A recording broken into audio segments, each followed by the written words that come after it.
Salve, amada Igreja Gloriosa, paz do nosso Senhor Salvador Jesus Cristo. Hoje eu gostaria de falar com você sobre planejamento. E o nosso texto é Abacuque 2:2, o profeta Abacuque. E para nossa introdução eu gostaria de que você compreendesse que os campeões planejam. Todos que são bem-sucedidos são pessoas que planejam. O planejamento é o ponto de partida para qualquer sonho ou alvo que você tenha. O que é um plano?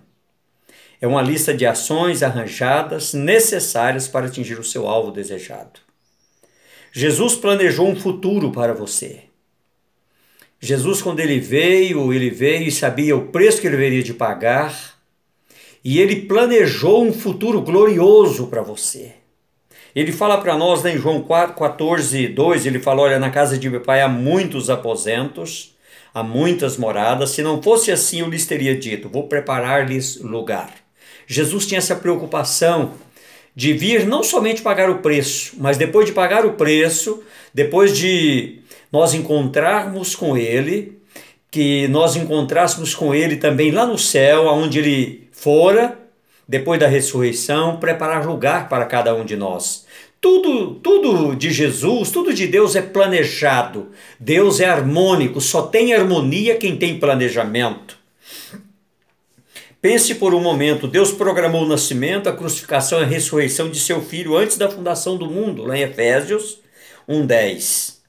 Todos os habitantes da terra adorarão a besta, a saber, todos aqueles que não tiveram seus nomes escritos no livro da vida do Cordeiro, que foi morto desde a criação do mundo, Apocalipse 13:8. Lá em Efésios 1:10 fala para nós que antes da fundação do mundo, então verdadeiramente Deus já tinha planejado tudo. Eu acho fascinante que Deus tenha programado uma refeição das bodas 6.000 antes, 6.000 anos antes. Deus planejou as bodas quando ele fala para nós que, lá em Apocalipse 9, felizes os convidados para o banquete do casamento do Cordeiro. Nós somos convidados para as bodas do Cordeiro, nós vamos participar da ceia das ceias lá no céu. Será um momento glorioso para nós, querido. Deus sempre honrou os homens que planejaram. Quando você planeja, meu amado, você tem mais facilidade daquilo que você está buscando dar certo. Sabe por quê? Porque você vai programando passo a passo. Em alguma etapa que você viu que não funcionou muito bem, você vai deixando para trás e vai se reestruturando, replanejando, e lá na frente, quando você termina tudo, você faz uma autoanálise de tudo que você fez, e você começa a compreender os pontos fortes e fracos daquilo que você planejou.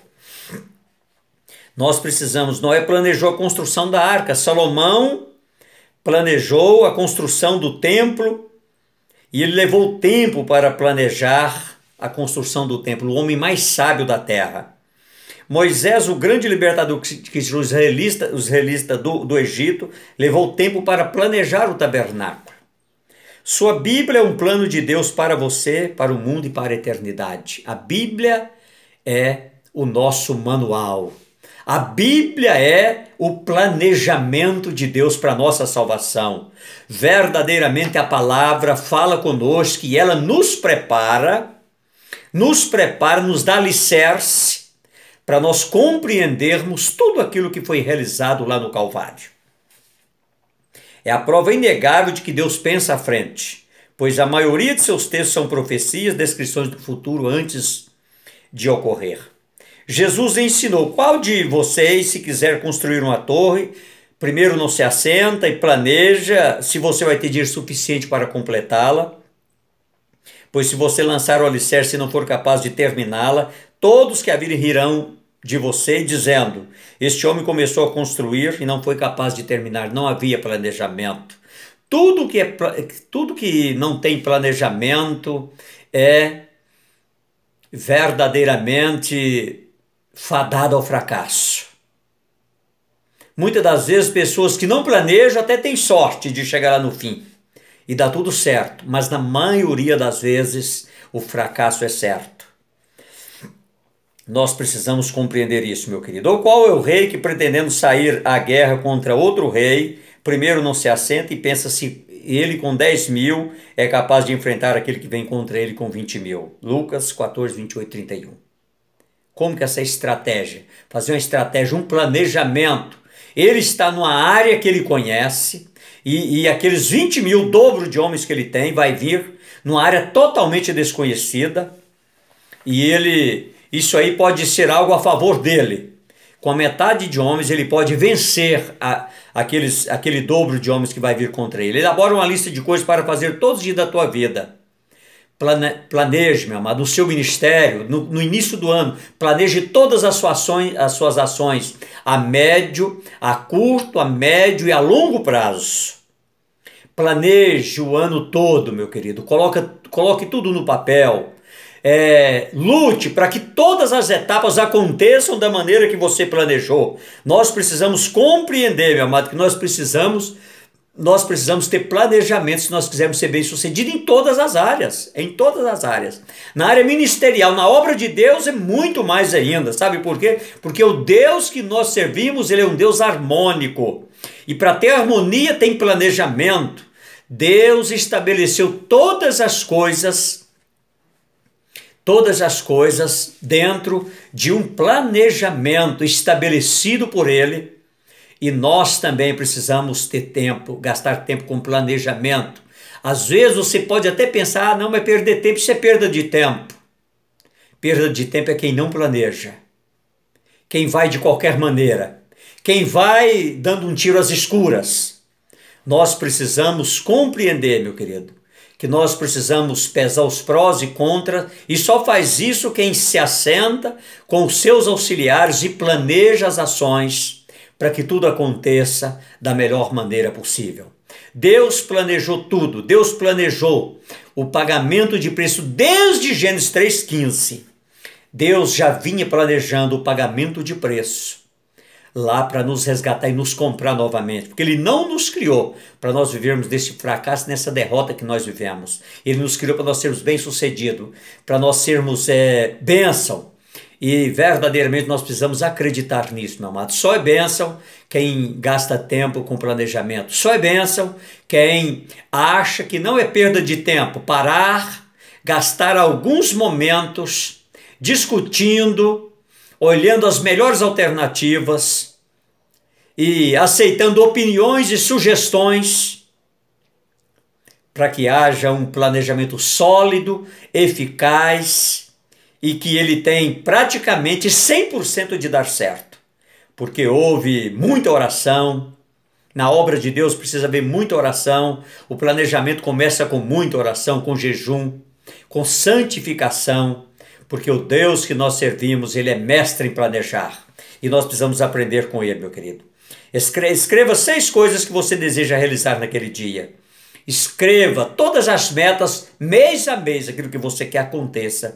E comece a orar em cima daqueles propósitos. Você vai ter até mais motivação para orar. Porque você tem alvos estabelecidos. Alvos alcançáveis. Se existe alguma coisa dentro dos seus alvos que estiver dentro do impossível, não se preocupe. O Deus que você serve é o Deus do impossível. É o mestre do impossível. E se verdadeiramente você estiver alinhado, você estiver com ele, ele vai derramar o impossível no seu ministério. Designe para cada tarefa um tempo específico. Se você não conseguir planejar os eventos durante 24 horas da sua vida, o que faz você pensar em realizar seus projetos nos próximos 24 anos? Pense em cada hora como empregado, delegue uma tarefa específica para cada hora. Estabeleça alvos, estabeleça metas para serem atingidas. O que você quer realizar entre as 7 e as 8 da manhã? Quem deve telefonar hoje? Para quem deve telefonar hoje? Escreva seu plano claramente em uma folha de papel e gaste tempo divulgando, para que as pessoas possam compreender que eles estão atrás de um homem organizado, que eles estão diante de um homem que planeja as suas ações. Sucesso geralmente decorre de eventos programados, fracassos não. O planejamento dá trabalho, é entediante, é meticuloso, requer exame, exige muito e é cansativo. Na minha opinião, o planejamento detalhado nunca é realmente divertido. Mas algumas vezes você tem que fazer algo que detesta a fim de criar algo que você ama. Por que as pessoas evitam o planejamento? Algumas o evitam porque consome tempo. Elas ficam tão ocupadas enxugando a água que não perdem tempo para fechar a torneira. O segredo do seu futuro está escondido na sua rotina diária. Até mesmo as formigas pensam à frente. Observe a formiga preguiçosa e reflita nos caminhos dela e seja sábio. Ela não tem nem chefe, nem supervisor, nem governante, e ainda assim armazena suas provisões no verão e na época da colheita ajunta o seu alimento. Provérbios 6, 6, 8. Jesus tinha um plano. Jesus gastava tempo para planejar, e esse foi um dos grandes segredos da liderança de Jesus e deve ser o nosso segredo também. Eu gostaria de deixar com você nessa tarde. Em nome do Pai, do Filho e do Espírito Santo. Amém e amém.